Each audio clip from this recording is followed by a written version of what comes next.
I was reading Luke chapter 22 recently, and it's the scene where Jesus is in the Garden of Gethsemane with his disciples just before he is arrested.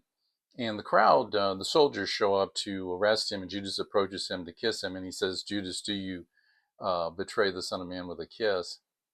And then he says to them these statements, which I find quite interesting, and actually a connection through them with the book of Revelation, and I'll show you how.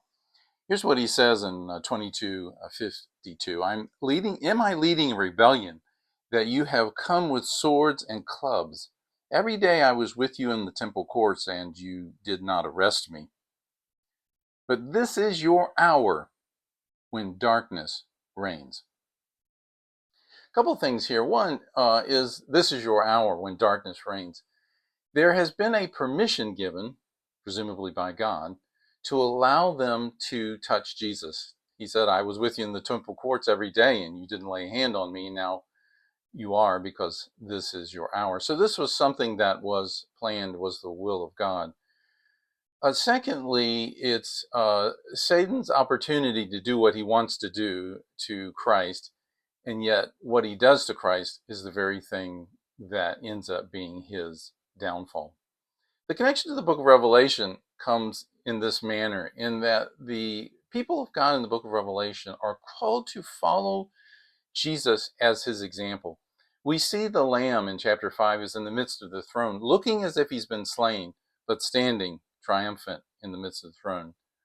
Secondly, we see the 144,000 in chapter 7, who are the people of God, innumerable, standing before the throne of God. They have come out of the great persecution. Some of them have been martyred. Thirdly, in chapter 12, we see this statement about the people of God and Satan. They overcame him, that is Satan, by the blood of the Lamb and the word of their testimony. They did not love their lives even unto death, exactly like Jesus. And then in chapter 13, the beast is given authority to make war on the saints and to overcome them.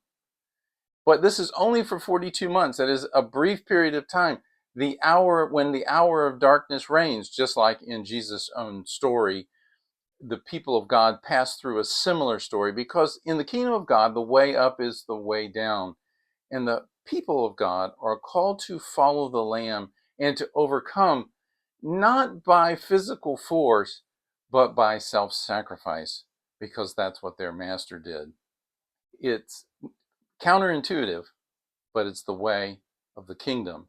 It's the way of the cross. And Jesus said, if you want to be my disciple, you have to take up your cross and follow me.